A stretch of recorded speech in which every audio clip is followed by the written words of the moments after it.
It's not like your work is being judged where you hand in something and they check it over. It's not like your degree where you write an essay and you get an A star.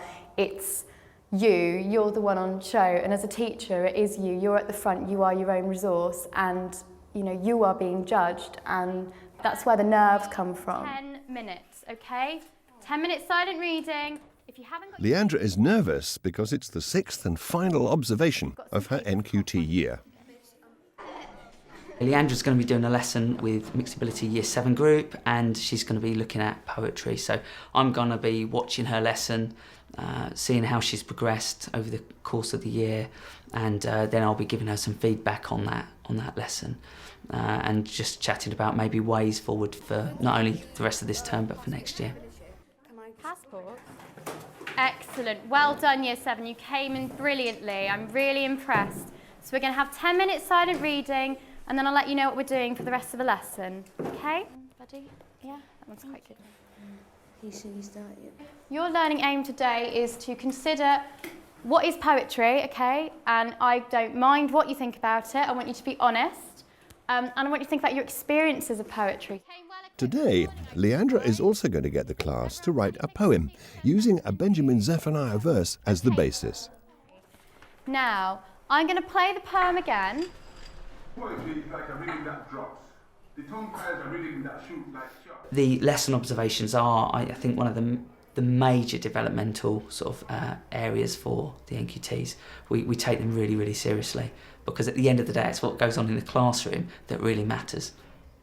You shouldn't work with children and animals, they say, because there's no control and you don't know what's going to happen. You have no control over the situation, so it's about, trying to be proactive as opposed to reactive. And also, you've got someone who is very skilled at their job, watching you and assessing you on how you're doing. Is because I've been able to imagine.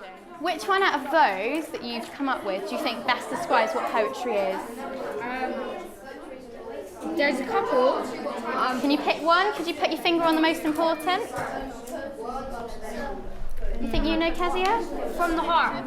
Descriptive and from the heart, so it's got to be passionate. You've got to be passionate. Specifically in this lesson, I'd really like to see not just sort of good control. I think sort of we're beyond that now. I'd like to sort of see the students really engaged with the task, and sort of students making really good progress with their learning. So I'd expect to see a variety of different strategies being used in the class during the lesson, particularly things like questioning and activities which would really stretch the students' thinking. It's difficult to go up to somebody and actually say that I love you. But if you wrote a poem, then you could actually say exactly what you felt. Yeah, poetry has a special way, doesn't it? It's saying what you want in the least amount of words, isn't it? Where they're really carefully thought out. And there's nothing better than having a love poem on Valentine's Day, is there? I'll just make notes on things that I see that I think are particularly good. I might be writing questions down, sort of, have you considered, differentiating a particular activity? And so throughout the course of the lesson, I'm constantly trying to think, what is the key thing this teacher's going to need to work on to sort of improve their practice. Now guys, I just would like to say that I am extremely impressed with the ideas you were coming up with today. Thank you very much. Well, I enjoyed myself, and I think the children did as well. And you can't really go wrong with Benjamin Zephaniah. He's always a good choice. Kids are always really inspired by him, and I think we got some really nice answers from the children at the end of the lesson. Once the lesson is finished, Steve and Leandra have a feedback session. They'll talk about what went well with the class and areas for development. They are still kind of... We'd like to see NQTs being very reflective, because you won't need to say much, and they will sort of start to pull out the key things that they need to improve for themselves. So in terms of kind of the whole lesson itself, were there any things that you thought that didn't run quite as well as you'd liked? Well, I wasn't expecting them to kind of have so much trouble getting started on the blank sheet to fill in their own poems. I thought they'd have plenty of ideas. Okay. On your printed copy of this poetry, which you should have in front of you, should be this one here. Okay? There are lots of words missing, and your job is to put your own words into the spaces. I think, you know, when you give them something with a blank sheet, they sometimes do kind of worry, especially year 7, they worry, are they doing it right, they're doing it wrong. And I think because I was so kind of open with it, I said, you can write whatever you like, you know, what do you feel about poetry or whatever you like. They found that really difficult because normally in lessons they're told what to write. I'm constantly telling them, use this kind of sentence structure, put these words and do this. And actually what I was asking them to do is the complete opposite. So you have 5 minutes now to fill in your sheet, okay? And I also want you to come up with a title for your poem, okay? But are there any questions? Yes? When we do it, do we have to make them rhyme? No, you don't have to make them rhyme. It's your poem, you can do whatever you like, okay? So I thought, okay, I should have modelled that maybe to start with, so then I stopped them and said, right, okay, let's come up with some lines together to help them get started. Because you did do that, didn't you? Yeah. You sort of gave them a task, and then I think you realised that there were a few that were unsure what to write. Right, guys, can we have your attention again? Can I have your attention again? Some people are having trouble starting. If I was going to start, I'd say that first sentence there is like a summary of what you feel about poetry. So, this poetry is like music to my ears.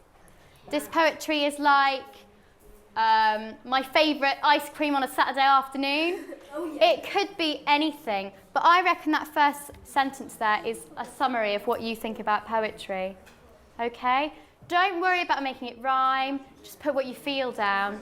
Yeah, did well to model how to start the poem, so that was great. Once you'd done that, how effective do you think that was?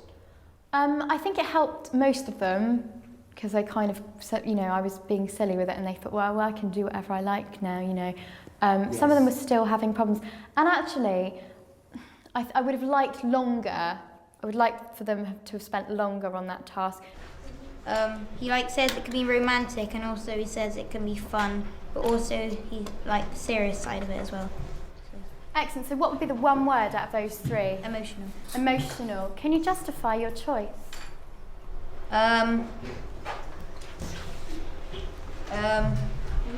Don't know. I love the way you sort of stuck at it as well when that student was struggling to sort of justify his thinking and explain his thinking clearly. A lot of teachers would have just said, yeah, okay, fine, let's move on. Does that make sense? Yeah. But I recognise that you said you want to develop this sort of understanding of how to use Bloom's taxonomy further in your lessons, but you had a go at it, and I think that's excellent. And also I kind of knew that he was quite a bright student, you know, he's a level 5 student, and I thought, no, actually, you're not going to get away with that, because I know full well that you know how to justify your answer, you just probably don't understand the word justify right now. Why do you think it's about emotion? Why do you think he's saying poetry is about emotion? Because it's kind of like speaking what you feel and... Yeah, so it's speaking your feelings. Excellent, lovely. Well done, guys. I think the areas that I can improve are my questioning skills, and it's something that I'm working towards, so trying to, you know, phrase questions in a way where you're using the verbs from the taxonomy, so sort of justify, can you compare, and I'm not always successful at that, and I know that that's something I really need to work on, so that's going to be my kind of target for next year, because I think that's where the kind of real learning happens. We've done quite a lot of in-school training on using questioning to stretch students' thinking. And it was great to see that Leandra was kind of trying that out, and she tried it on a few occasions, and she was sort of asking the students to compare, justify their opinions, and so on. Now that I think is sort of something which she could maybe work on even more and put together sequences of sort of questions which sort of stretch the students' thinking even further. Billy, can you compare your definition that you've picked to George's? Are you tempted by George's now, or will you stick with your one? I'm not sure, because it's always good to try something new. And I guess if you try something new, you can feed emotions to it and stuff like that. But I'd still stick with the Benjamin Zephaniah one. While we're on the topic of Zephaniah, he is mint, yes, but remember my rule, guys, that we don't shout out in the classroom, okay? We raise our hands if we have something to say. Super classroom management, but I think what's impressed me wasn't the fact they were well behaved here today, it was the fact that it was clear that they understand exactly what's expected of them and the rules and routines in the class really, really well. Do you know what I mean? So it wasn't just a good performance, so to speak. No. There was real clear evidence that you'd worked very hard at teaching them exactly what you expect them to do. It's very much like I found things that have helped me with classroom management and having routines. So they come in and they know exactly what they need to do. That came through really strongly through your lesson. I think it was a real strength and an area I was really delighted to see you really mastered, haven't you? The classroom routines, classroom management. Yeah. You right on the money there today. Let's hear from a girl now. Let's hear from Becky. This poetry is like a language we speak when we have emotions to express. The tongue fires a story that no one's heard before. This poetry is designed for you, not to chase you, to go away.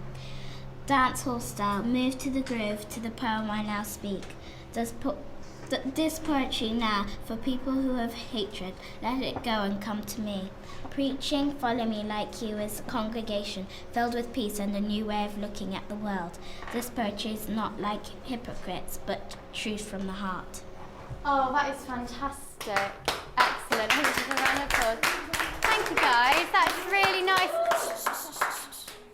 That's really nice, actually, you guys clapping. You have 2 minutes now before the bell goes, if you want to go on time, to come up with a definition of what poetry means to you in your pairs. 1 minute. And I thought I put down here good awareness of timings, and I put almost, because as I was writing that, the bell went, didn't it? I know. But I think you did pretty well to fit quite a lot into quite a tight lesson. I would have liked longer, but I was under time constraints, and I thought I need to get to the end, this needs to be finished. So, you know, I was aware that I was running out of time and they were going to be under pressure to finish. Yeah. Which is, you know, sometimes lessons just aren't long enough. Pack away, guys. Stand quietly behind your chairs. Right, can you go around and collect those sheets in for me? Collect all the worksheets in. I'll let you know. I don't know myself. In terms of an area for development, I think Leandra could sort of make the lesson sort of a little less teacher-led and more kind of time should be given for the students to sort of explore their ideas. The initial phase of the lesson was quite long, where Leandra was reading lots to the students, and I think if she cut that down and gave more time for the students to think for themselves, you know, we would have got even more out of the kids. Are there any things you could have changed in terms of your lesson structure that would have given you sort of more time? Yeah, I could have cut down some of the information I gave them at the start. Okay. And the feedback session slightly shorter, just to have kind of brought time on. And obviously, if I hadn't had the reading at the start, they would have finished that within kind of, you know, that would have been perfect, that extra 10 minutes. Just for me to interject there, because I thought the student feedback was really useful. Yeah. So you kind of mentioned, I might cut out the student feedback. I actually thought the student feedback kind of added to the lesson. Yeah. I thought it was really good. It's very normal for NQTs to speak too much at the start of the lesson and so on, and this is something which I'm sure will change as she becomes more experienced. In fact, in fairness to Leandra, I've seen many experienced teachers do exactly what Leandra had done, and what I think I'm really excited about is she's shown the capacity to really make big gains next year. What I need to work on now is the kind of real kind of bread and butter of the lesson and the kind of real learning, which is, I suppose, what you'd expect at the end of the NQT year. It might well be. I think, and that's why I think you've made really, really good progress this year. Well done. Thank you.